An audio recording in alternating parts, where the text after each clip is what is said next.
Oi, pessoal. Então, dando continuidade, a gente vai falar sobre as cirurgias gastrointestinais, abdominais e anorretais. O requisito para assistência dessa assistência intensiva vai ser a necessidade de observação rigorosa. Por quê? Porque essas cirurgias elas vão estar envolvidas com complicações basicamente de todas as outras cirurgias, né? Complicações parecidas. Então, dentre as cirurgias, a gente tem a gastrectomia, que é a ressecção ou retirada do estômago, que pode ser total ou subtotal, tá? A pancreatectomia, que é a remoção total ou parcial do pâncreas. Hepatectomia, que é a ressecção ou a retirada de um ou mais lobos do fígado, tá? Por neoplasias, por exemplo.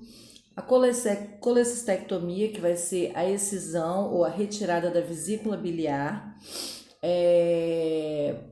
normalmente por cálculos, tá? Que se retira a vesícula. A esplenectomia, que é a retirada do baço. A proctolectomia, que é a remoção ou a retirada do cólon e do reto para fechamento do ânus, tá? Nessas cirurgias, a gente tem as intervenções de enfermagem.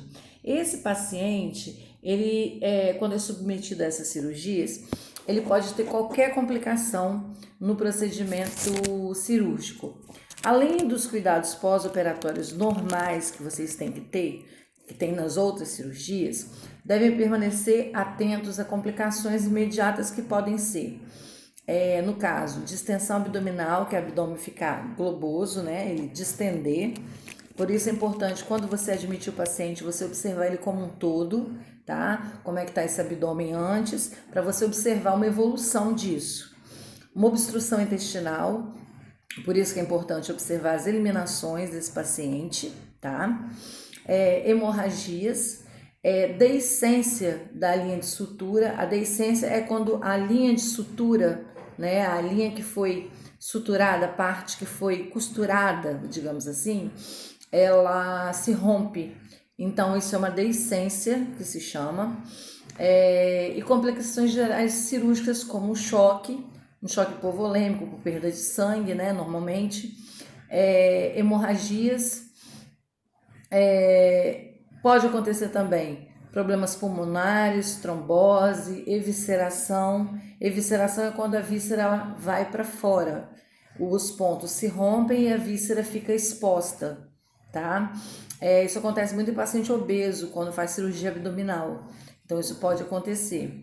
O ilho paralítico, que é quando o ilho ele para de funcionar, a pessoa começa a apresentar náuseas, vômitos, dor, ela não consegue evacuar.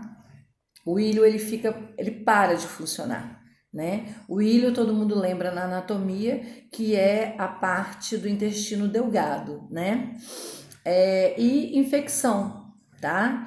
Geralmente, durante o período pós-operatório, esse paciente vai precisar usar uma sonda nasogástrica, que é uma sonda que é passada pelo nariz, tá? E vai até o estômago. E ela vai estar fazendo o quê? A ponta dela vai estar ligada num coletor. Esse coletor vai fazer o quê? Uma drenagem por gravidade. Ou seja, o líquido vai sair e vai estar entrando lá nesse recipiente. É importante a gente estar observando a coloração desse líquido, a quantidade desse líquido e se realmente ele está saindo. Por quê? Porque essa sonda pode obstruir por grumos. Então é importante vocês estarem observando se está havendo realmente uma drenagem. E para saber disso, você tem que estar observando o líquido que está saindo naquele recipiente, tá? Com isso, o paciente ele não vai ter nem náusea ele pode ter, mas vômitos dele não vai ocorrer. Por quê? Porque o líquido vai estar saindo todo para esse recipiente, tá? O material drenado, normalmente, ele é vermelho vivo num período de 8 a 10 horas. Depois ele vai se tornando esverdeado devido à bile, após 24 horas. Então, de 8 a 10 horas, normalmente ele é vermelho vivo. Mas depois de 24 horas, ele torna-se esverdeado por causa da bile. Todo mundo lembra o que é bile? Bile é a secreção que é produzida no fígado e armazenada na vesícula biliar e tem a função de detergente. Quando a gente come gordura, ele vai emulsificar essas gorduras para que o nosso intestino possa aproveitar as micropartículas desse elemento que é a gordura. Bom, quando o paciente tem gastrostomia, ela também deve ser mantida em drenagem. O que é uma gastrostomia? Gastrostomia é um orifício que é feito pela parede gástrica, tá? Pela parede abdominal, atingindo o estômago. Ela é feita para quê? Para que o paciente possa se alimentar através dela. Inicialmente, ela é mantida em drenagem. O paciente fica em dieta zero até que possa ser novamente alimentado. Então, na maioria das vezes, esses pacientes que fazem cirurgias abdominais, gastrointestinais, eles ficam em dieta zero. Na verdade, a grande maioria dos pacientes que ficam na UTI inicialmente, eles ficam em dieta zero, tá? Mas especialmente os pacientes com cirurgia gastrointestinal, tá?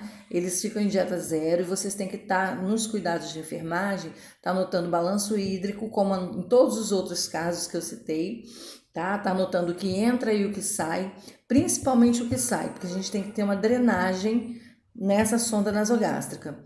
E ela costuma obstruir. Se obstruir, você percebeu que está cheio de grumos, você tem que chamar a enfermeira para que ela possa tentar desobstruir essa sonda ou passar uma nova sonda, tá?